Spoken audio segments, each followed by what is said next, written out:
माही आलू भरता बेचने का काम किया करती थी, जो कि उसकी माँ बीमार होने से पहले किया करती थी। एक दिन शाम को वो अपने आलू भरते का ठेला लेकर घर आती है तो देखती है कि उसकी माँ 2 दिन की सूखी रोटी और प्याज खा रही होती है। माँ आप ये क्या कर रही है? रुक जाइए, इसे मत खाइए। बेटी इसे ना खाऊं तो क्या खाऊं मैं? मुझे बहुत भूख लगी है। घर में इसके सिवा कुछ है ही कहाँ। आप चलिए चारपाई पर बैठ जाइए, मैं आपको खाना लाकर देती हूँ। ये 2 दिन की बासी रोटी आप खा लेंगी तो बीमार हो जाएंगी ना। पहले से ही आपकी तबीयत ठीक नहीं है। वो तो कभी नहीं रहती है। एक तो ये गरीब, दूसरी मेरी बीमारी, दोनों मिलकर तुझे दिन रात खा रहे हैं। मुझे माफ कर दे बेटी, मेरी वजह से तुझे कितना दुख उठाना पड़ रहा है। नहीं माँ, आपकी इसमें कोई गलती नहीं है। बीमारी बताकर थोड़ी ना आती है। और जब आप मेरा ख्याल रख सकती हैं, तो मैं बेटी होने के नाते आपका ख्याल क्यों नहीं रख सकती? माही इतना कहकर अपने आलू भरते के ठेले से आलू भरता और 4 रोटी लेकर सरोज के पास आती है और सरोज को अपने हाथ से खिलाते हुए कहती है, माँ आज आप ये खाएंगी, मेरे हाथों का बना हुआ आलू भरता और रोटी। आज भी इतना सारा भरता वापस आ गया। लगता है आज भी तेरी बोनी नहीं हुई। नहीं माँ, आज भी कोई मेरा आलू भरता नहीं ले गया। आजकल इस जमाने में पिज्जा, बर्गर, मोमोज इतने अच्छे आइटम मिलते हैं। इस जमाने में ये सादा आलू भरता कौन खाएगा? बेटी तू चिंता मत कर, किस्मत बदलते देर नहीं लगती है। देख लेना, मेरा दिल कहता है जिस आलू भरते को दुनिया देख नहीं रही है, एक दिन ऐसा आएगा उसी आलू भरते को लेने के लिए लोग लाइन में खड़े होंगे और तू पूरा कर भी नहीं पाएगी। आपके मुंह में घी शक्कर माँ। अगर हम गरीब लोगों को ऐसी किस्मत चल पड़े तो हम गरीबों को किसी से भीख मांगना न पड़े। चलेगी बेटी, जरूर चलेगी। तूने वो कहावत नहीं सुनी क्या कि मेहनत करने वालों की कभी हार नहीं होती है। भगवान उनकी मदद जरूर करते हैं जो खुद की मदद करते हैं। माँ कसम से बता रही हूँ, अगर ऐसा हो गया तो मैं जल्दी से आपकी आंखों का ऑपरेशन करवा दूंगी, जिसके बाद आप बिल्कुल ठीक हो जाओगी। माही इतना कहकर अपनी माँ को प्यार से खाना खिलाती है और कुछ देर बाद दोनों सो जाते हैं। अगले दिन जब वो अपना आलू भरते का ठेला लेकर निकलती है तो सरोज उसे रोकते हुए कहती है, बेटी जरा मेरी बात सुन, मुझे तुझसे कुछ कहना है। हाँ माँ बोलो, क्या कहना है आपको, लेकिन जल्दी बोलना। बेटी जहाँ तू अपने आलू भरते का ठेला लगाती है, वही कुछ दूर पर जो आलू का गोदाम है, उसमें हमारे ठेले का आलू भरता रोज जाता था। एक बार वहाँ जाकर पूछ लियो, अगर उन्हें अभी भी आलू भरता चाहिए होगा तो तुझे रोज की बोनी का एक जरिया मिल जाएगा, जिससे तेरी थोड़ी बहुत कमाई तो हो ही जाएगी। ये सही कहा माँ आपने, मैं एक बार पूछ लूंगी उनसे। और हाँ, एक बात और, उनके पास हमारे कुछ पैसे बाकी हैं, वो भी मांग लियो। कितने महीने से अटका रखी है। ठीक है माँ, मांग लूंगी। अब जाने दो वरना शाम यही हो जाएगी। माही अपना आलू भरते का ठेला लेकर चली जाती है और अपनी माँ के कहे अनुसार गोदाम के सेठ के पास पहुँच जाती है। सेठ जी, मैं सरोज की बेटी हूँ, जहाँ से आपके गोदाम के वर्करों के लिए आलू भरता आता था। अच्छा, हाँ बोलो, आज कैसे आना हुआ? मुझे तो लगा आप लोगों ने अपना काम ही बंद कर दिया। बड़ा ही स्वाद था आपके आलू के भरते में। नहीं सेठ जी, बंद नहीं किया, और मेरी माँ की तबीयत ठीक नहीं रहती है तो उनकी जगह अब मैं आलू भरता बेचती हूँ। अगर आपको अभी भी चाहिए तो कल से मैं पहुँचा दिया करूँगी। अरे बेटी, इससे अच्छा तो और कुछ हो ही नहीं सकता मेरे लिए। इससे मेरे भी कुछ पैसे बच जाएंगे, क्योंकि वर्करों के लिए रोज रोज सब्जी दाल मंगाते मंगाते मेरी जेब ढीली हो गई थी। सेठ जी, आपके पास मेरे कुछ पैसे भी बाकी है, अगर वो दे देते तो हम गरीबों का भला हो जाता। बेटी, मैं पैसे तो तुझे दे देता, लेकिन इस समय मैं खुद परेशान हूँ। एक काम कर, तू उस पैसे के बदले मुझसे 5 बोरी आलू ले जा। वैसे भी आलू का भरते का काम करती है ना, तेरे काम ही आ जाएगा और मेरा कर्जा भी निपट जाएगा। वैसे सौदा बुरा नहीं है, वैसे भी इस पैसे से मुझे आलू ही खरीदना है। यहाँ 5 बोरी एक साथ मिल रही है, कई महीनों तक माल नहीं मंगवाना पड़ेगा, मेरा ही फायदा है। क्या सोचने लगी? ये सब मैं तुम्हारे फायदे के लिए ही बोल रहा हूँ। ठीक है, आप मुझे 5 बोरी आलू के दे दीजिए। माही अपने ठेले पर आलू की बोरियां लादकर घर पहुंच जाती है। बेटी, आज तो तू बहुत जल्दी आ गई। आलू भरता खत्म हो गया क्या? नहीं माँ, वो सेठ जी ने मुझे पैसे की जगह 5 बोरी आलू के दे दिए। बोला ये ले जाओ, तुम्हें काम आएगा। अभी पैसे नहीं है मेरे पास, मैंने सोचा कुछ ना होने से अच्छा है कुछ तो हो। हाँ ये भी है, वरना वो पैसे देने वाला नहीं है, सिर्फ मीठी मीठी बातें करता है।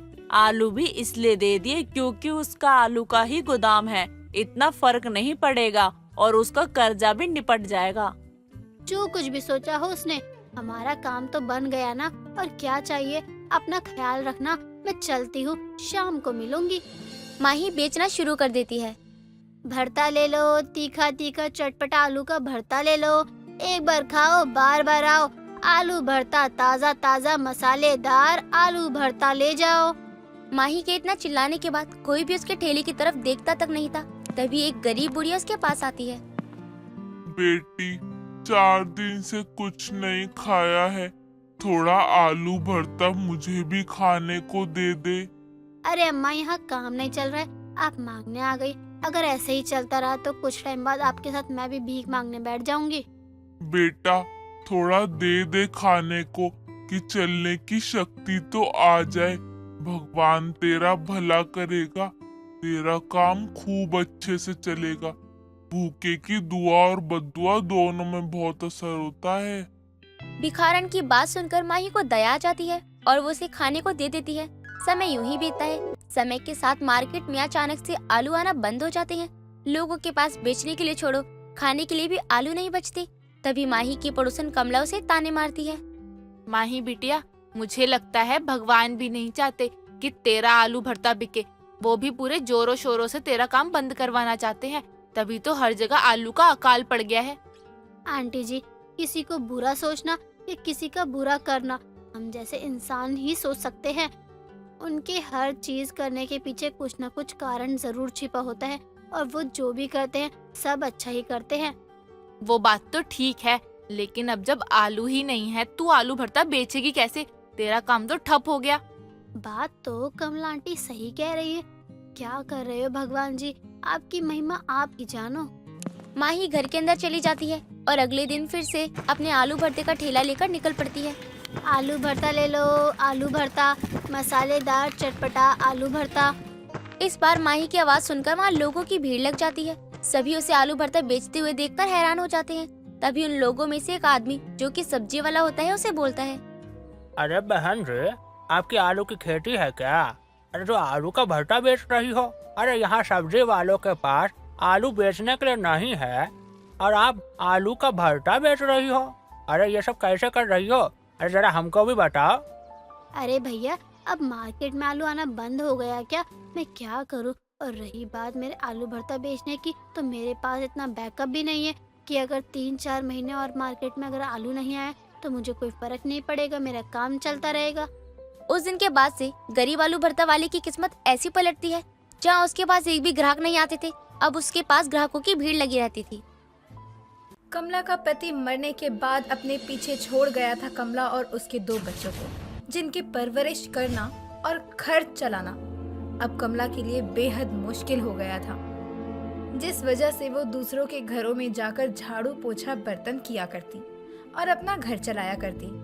ऐसे ही एक दिन जब किसी के घर में वो काम कर रही थी तो बर्तन धोते समय उसके हाथ से कांच की प्लेट जमीन पर गिरकर टूट जाती है और इसकी आवाज सुनकर वहाँ की मालकिन आती है, जो टूटी हुई प्लेट देखकर वो कमला से गुस्से में बोलती है। अरे कलमुही, ये सब क्या किया तूने? कांच की प्लेट तोड़ दी? तुझे पता भी है ये कितनी महंगी है? जितने की एक प्लेट है ना, उतने में तेरा पूरा घर बिक जाएगा। मालकिन माफ कर देना, गलती से हाथ से छूटकर ये मुझसे टूट गई, आगे से नहीं होगा। क्या कहा? गलती से हो गया? ये बता, इसके पैसे कौन देगा? इतनी महंगी प्लेट थी ये, हजारों में कीमत है इसकी। मालकिन मैं कहाँ से दूंगी पैसे? मैं तो खुद आपके पास काम करके अपने बच्चों को पालती हूँ। ठीक है, फिर इस महीने की पगार में से तुझे मैं 1 पैसा नहीं देने वाली। नहीं मालकिन, ऐसा मत कीजिए, मेरे घर में 1 पैसा भी नहीं है, मैं अपने बच्चों को क्या खिलाऊंगी अगर आप मुझे पैसे नहीं देंगी तो। मुझे तुझसे और तेरे बच्चों से कोई मतलब नहीं। काम करना है कर, वरना दफा हो जाए यहाँ से। तुझ जैसी हजारों नौकरानी मिल जाएंगी मुझे, लेकिन मैं तुझे इस महीने कुछ नहीं देने वाली हूँ, समझी तू? इतना कहकर अब मालकिन वहाँ से चली जाती है और कमला रोने लगती है। कुछ देर बाद कमला अपना काम खत्म करके वहाँ से अपने बच्चों को स्कूल से लेने के लिए चली जाती है। जहाँ पर उसके बच्चे उससे मिलते हैं और पास में एक पापड़ बेचने वाले के पास कमला को ले जाकर पापड़ लेने के लिए कहते हैं। कमला के पास उस वक्त पैसे नहीं थे, लेकिन पापड़ वाले को देखकर वो सोच में पड़ जाती है और खुद से कहती है, मुझसे अच्छी तो इस पापड़ वाले की किस्मत है। कम से कम ये किसी और के पास काम तो नहीं करता, खुद का कमाता है और खुद का खाता है। किसी बात की कोई चिंता नहीं।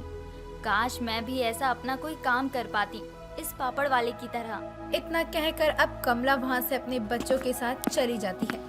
अगली सुबह जब फिर से कमला अपनी मालकिन के यहाँ काम पर जाती है तो उसकी मालकिन उसे काम से निकाल देती है और उसे धक्के मार के अपने घर से बाहर कर देती है, वो भी उसके पैसे दिए बिना ही। ये देखकर कमला रोती हुई घर वापस जाती है और कुछ समय बाद वो खुद से बोलती है, एक ना एक दिन तो ऐसा होना ही था। वो मालकिन आज नहीं तो कल मुझे घर से बाहर कर ही देती, लेकिन अब मैं और दूसरों के घर नौकरानी बनकर नहीं जी सकती। मुझे भी खुद के लिए कुछ करना होगा, जिससे कि मैं दूसरों के सहारे न रहूं। क्यों ना उस पापड़ वाले की तरह मैं भी पापड़ बनाकर बेचूं, लेकिन इसके लिए भी तो पैसे चाहिए जो मेरे पास बिल्कुल नहीं है, लेकिन कुछ तो करना ही होगा। इतना कहकर अब कमला मोहल्ले के एक बड़े से दुकानदार के पास जाती है, जो कभी कमला के पति का दोस्त हुआ करता था। उसके पास जाकर कमला उससे मदद के लिए बोलती है, बिरजू भाई, आज मैं यहाँ आपसे एक मदद मांगने आई हूँ। आप मेरे पति के बहुत अच्छे दोस्त हैं, तो मुझे आपसे मदद मांगना सही लगा। हाँ भाभी जी, कहो ना क्या मदद चाहिए आपको मेरी। अरे मुझसे जो हो पाएगा मैं वो करूँगा। आप मेरे दोस्त की बीवी हैं। बिरजू भाई, मुझे कुछ पैसे उधार चाहिए थे। मैं अपना काम शुरू करना चाहती हूँ, पापड़ बेचने का। क्या कहा, पापड़ बेचने का? लेकिन भाभी जी, आज के समय में भला कौन खाता है पापड़? हमारे जमाने के बच्चे और बड़े बहुत शौक से खाया करते थे, लेकिन आज के तो सभी लोग चाउमीन, पिज्जा, मोमोज, अरे यही सब खा रहे हैं। मुझे यकीन है कि मेरे पापड़ जरूर बिकेंगे, इसलिए मैं अपना काम करना चाहती हूँ, जिसके लिए मुझे कुछ पैसों की जरूरत होगी। अरे भाभी जी, मैं पैसे देने के लिए मना नहीं कर रहा हूँ, लेकिन आप तो मेरी पत्नी को जानती है ना। अरे अगर उसे पता चल गया कि मैंने आपको उधार पैसे दिए हैं, अरे तो वो मुझे घर से बाहर निकाल देगी। लेकिन मेरे पास तो कुछ भी नहीं है जो मैं आपके पास गिरवी रखकर आपसे पैसे ले सकूं। है ना आपका घर, आप मुझे घर के कागजात दे दें और पैसे ले जाओ। जब पैसे हो तब वापस ले जाना पेपर। लेकिन बिरजू भाई, ले देकर एक घर ही तो है मेरे पास, जो कि मेरे पति की आखिरी निशानी है। उस घर से उनकी बहुत सारी यादें जुड़ी हैं। वो भी चला जाएगा तो मैं जी नहीं पाऊंगी। अरे तो मैं कौन सा बेचने के लिए कह रहा हूँ, मैं तो बस ये कह रहा हूँ कि आप पैसे ले जाइए और कागज गिरवी रख दीजिए, अब बाद में पैसे देकर कागज ले जाना। अब कमला बिरजू की बातों में आ जाती है और अपने घर के कागज बिरजू के पास रख देती है और वहाँ से पैसे ले जाती है, जिससे वो पापड़ बनाने का सारा सामान भी ले लेती है और फिर पापड़ बनाना भी शुरू कर देती है, जिसमें उसके बच्चे भी उसकी मदद करते हैं। और सारे पापड़ बनाने के बाद वो एक स्कूल के बाहर जाकर बेचने लगती है। पापड़ ले लो पापड़, अच्छे ताजे पापड़, करारे करारे पापड़ ले लो। कमला लगातार ऐसे ही आवाज लगाती है और पापड़ बेचने की बहुत कोशिश करती है, लेकिन अफसोस घंटों तक कोई भी उससे पापड़ नहीं खरीदता।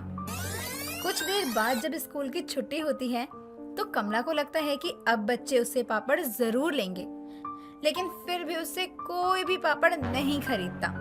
धीरे धीरे सभी बच्चे स्कूल से घर चले जाते हैं। अब आखिर में एक बच्चा और उसकी माँ रहे थे। पापड़ वाली को देखकर वो बच्चा अपनी माँ से पापड़ लेने की जिद करता है और उसकी माँ कमला के पास जाती है और उससे बोलती है, बहन जी, ये पापड़ कैसे दिया आपने? बहन जी, बस 10 रुपए के 2 हैं, बताओ कितने दूं आपको? 2 पापड़ दे दीजिए। हाँ हाँ, लीजिए। वो पापड़ लेकर दोनों माँ बेटे वहाँ से चले जाते हैं। अब स्कूल में कोई भी बच्चा नहीं बचा था और कमला ने पूरे दिन में सिर्फ 10 रुपए ही कमाए थे।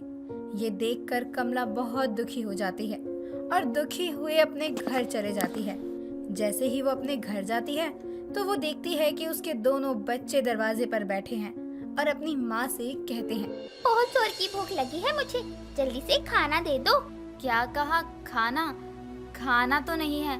मैं सुबह से स्कूल के बाहर बैठकर पापड़ बेच रही थी, तो घर में कुछ नहीं बना पाई। माफ कर देना बच्चों, कोई बात नहीं माँ, हम पापड़ ही खा लेंगे। वैसे भी मुझे पापड़ बहुत पसंद है, आप भी खाइए। मेरे बच्चे भूखे हैं, लेकिन फिर भी मजबूरी को समझते हैं। लेकिन मुझे कुछ करना ही होगा। कब तक बहाना करती रहूंगी और इन्हें भूखा रखूंगी। यूं ही अब एक दिन और बीत जाता है और अगली सुबह कमला ने जहां अपनी पहले दुकान लगाई थी वहां ना लगाकर दूसरी जगह अपनी पापड़ की दुकान लगाती है। किस्मत से उसके पापड़ों की वहां पर काफी बिक्री हो जाती है और इस बात से कमला बहुत खुश हो जाती है और खुशी खुशी वो अपने सारे पापड़ बेचकर अपने घर चली जाती है और अपने बच्चों के लिए अच्छा सा खाना बना देती है। अब हर दिन कमला स्कूल के बाहर जाकर पापड़ बेचा करती थी। एक दिन स्कूल के बाहर बैठकर चौकीदार कमला को वहां से ये कहकर भगा देता है कि स्कूल वालों ने कमला को बाहर पापड़ लगाने के लिए मना किया है, क्योंकि स्कूल के सभी बच्चे आने से पहले पापड़ लिया करते थे और जाने के बाद भी पापड़ लिया करते थे, इसलिए कमला को वहां से भगा दिया जाता है। कमला परेशान और हताश होकर एक पेड़ के नीचे अपने पापड़ लिए बैठ जाती है, जहाँ पर एक आदमी आता है और कमला से बोलता है, क्या आप वही पापड़ वाली हैं जो स्कूल के बाहर पापड़ बेचा करती थी? हाँ साहब, मैं वही पापड़ वाली हूँ जो स्कूल के बाहर पापड़ बेचा करती थी, लेकिन अब मैं वहाँ पापड़ नहीं बेचूंगी। आप चिंता मत कीजिए। हम भी नहीं चाहते कि आप यूं ही स्कूल के बाहर बैठकर पापड़ बेचें, बल्कि हम तो ये चाहते हैं कि आप अपने घर पर बैठ के हमारे लिए पापड़ बनाएं। मैं बहुत बड़ी कंपनी का मालिक हूँ।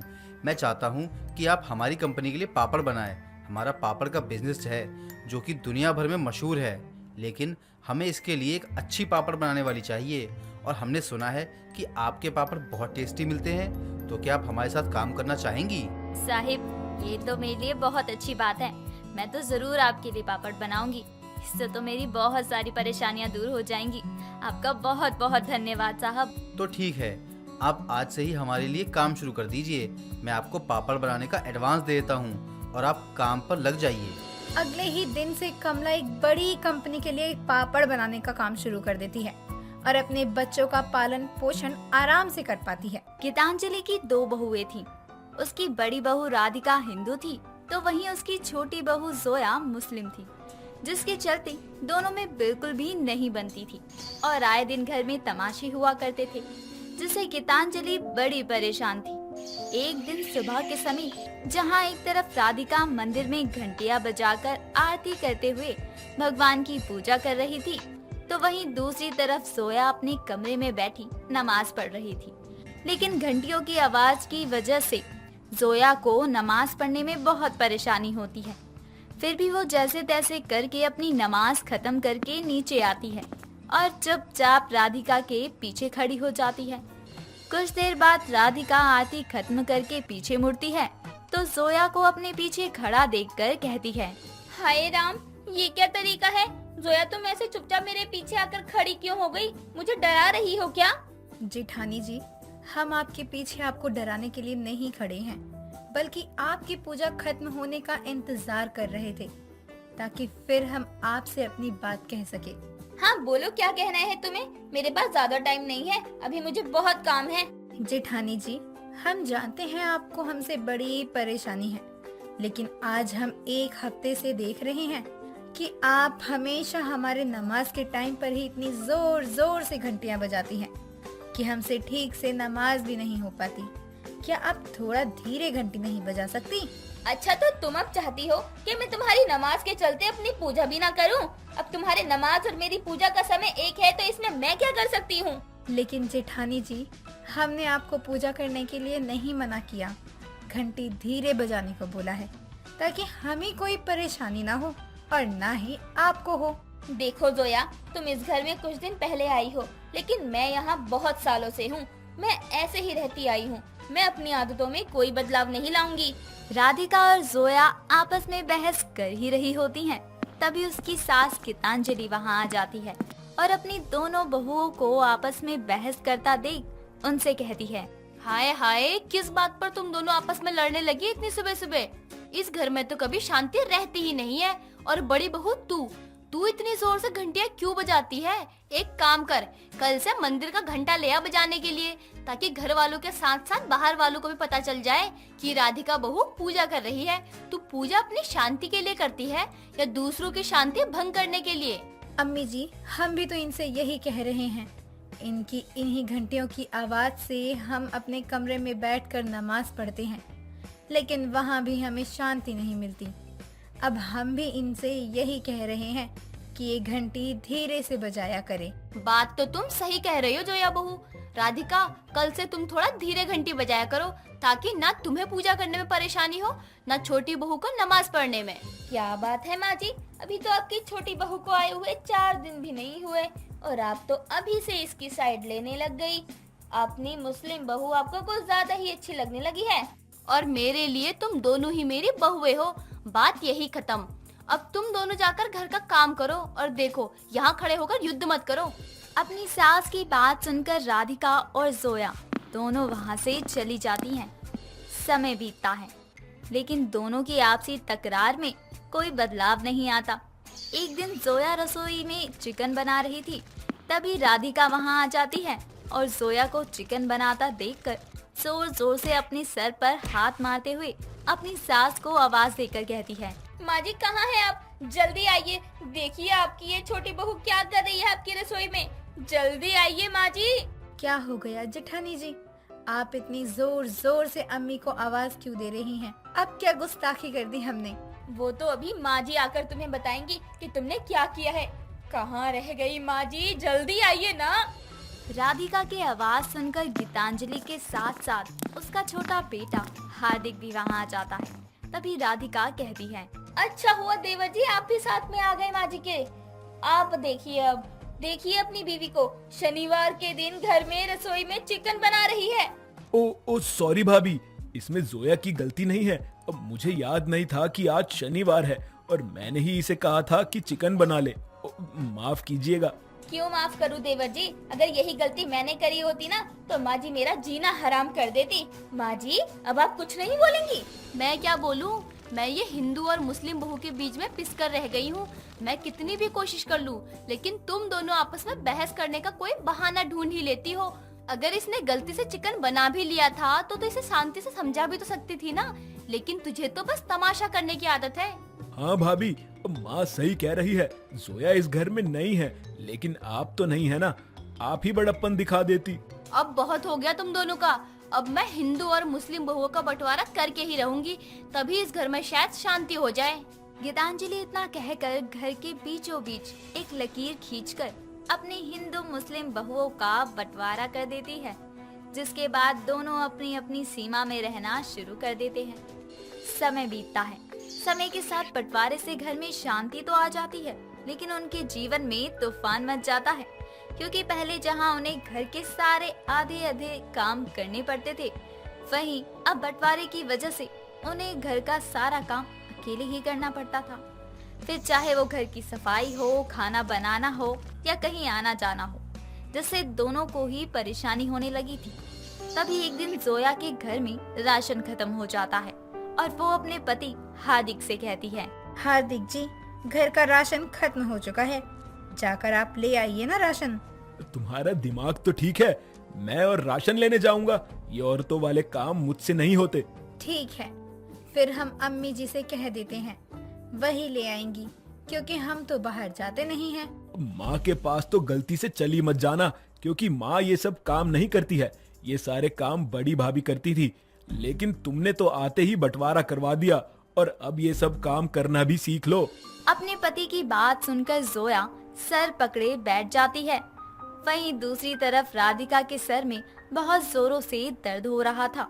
तभी उसकी सास उसके कमरे में आती है और उसे सर पर कपड़ा बांधे हुए देखकर कहती है, तुझे क्या हो गया? तू क्यों सर पर कपड़ा बांधे हुए बैठी हुई है बहू?